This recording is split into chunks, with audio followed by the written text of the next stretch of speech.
ગજાનન ગણપતિ એ તો રક્ષણ ને પોષણના દેવ છે, વિદ્યાના દાતા છે. ને ભગવાન શિવને ખબર પડી કે માં ભગવતીએ આવું પ્રાગટ્ય કર્યું છે, ત્યારે ગણપતિજીનો મહિમા વધારવા માટે બધા દેવોને પ્રેરણા કરે છે, માં ભગવતીને મળવા જાય છે. પણ ગણાધ્યક્ષ આપણા ગજાનન ગણપતિ કોઈને મળવા દેતા નથી.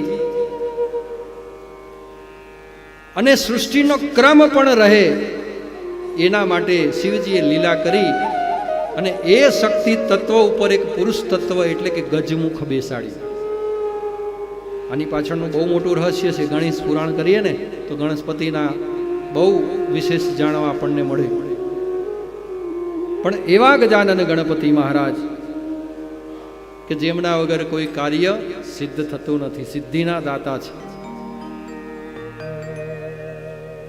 અને એવા ગણપતિ દાદાનું સ્મરણ કર્યું, એમની પ્રાર્થના કરી કે હે હિમા ગજા સુતાનુજમ ગણેશ મેષ નંદનમ અનેક ચક્ર વક્ત તુંડ નાગ યજ્ઞ સૂત્રતમ.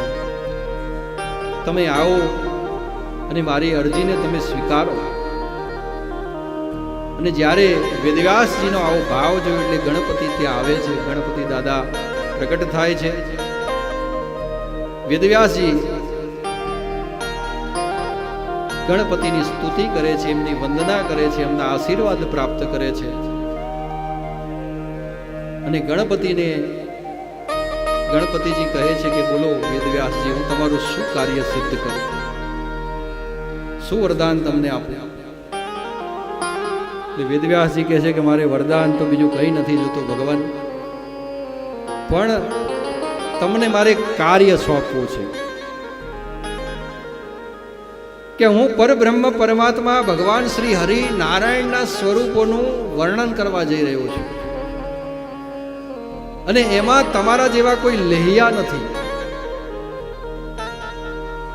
અત્યારે આ જગતની અંદર દેવો દાનવો માનવો આ બધામાં હું દ્રષ્ટિ કરું તો તમારા જેવો કોઈ લેહિયો નથી, કોઈ બુદ્ધિશાળી માણસ નથી કે બુદ્ધિશાળી કોઈ દેવ નથી. માટે ભગવાનના જે પણ હું શ્લોકો રચું તો એ શ્લોકની અંદર સહેજ પણ ભૂલ ના આવે એવી રીતે તમારે નિરૂપણ કરવાનું છે. ગણપતિ દાદા કે નિરૂપણ તો હું કરું, પણ તમે સંત મહાત્મા છો અને એ પણ પ્રસિદ્ધ મહાત્મા છો. ઘણા બધા સંતો તમારા દર્શને આવે છે, તમને મળવા આવે, એમાં ઘણો બધો ટાઈમ વ્યતીત થાય.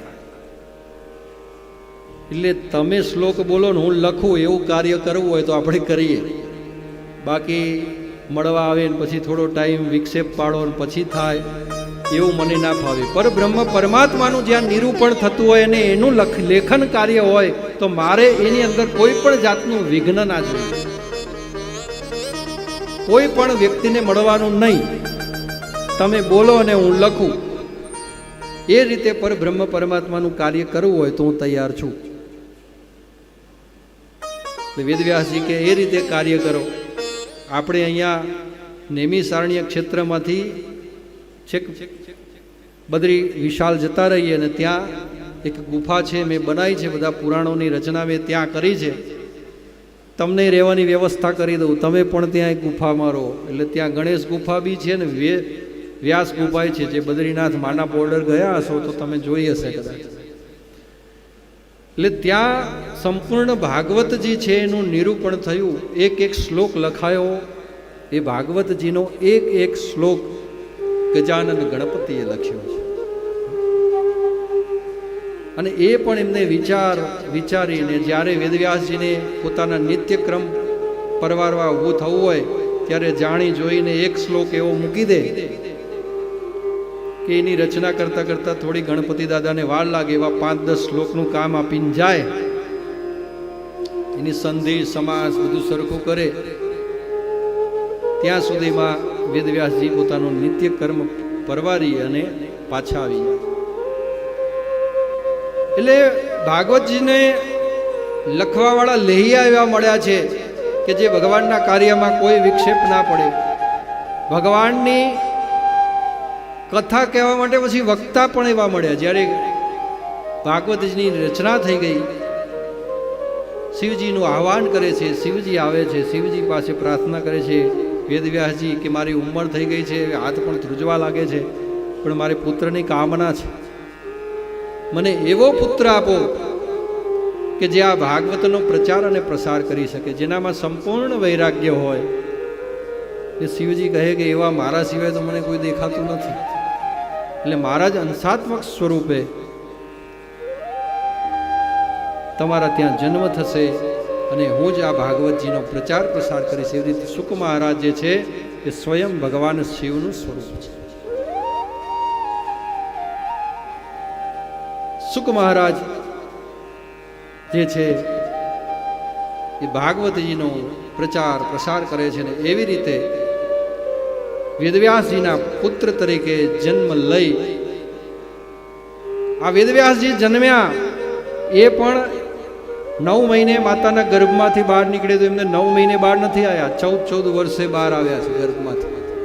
અને જેવા આવ્યા ને એવા સીધા ચાલવા લાગ્યા છે, સીધા વનમાં.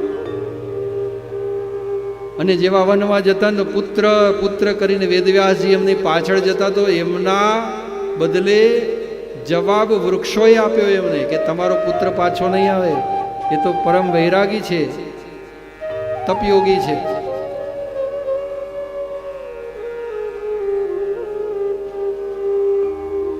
અને એવી રીતે આ ભાગવત શાસ્ત્રની રચના થઈ છે.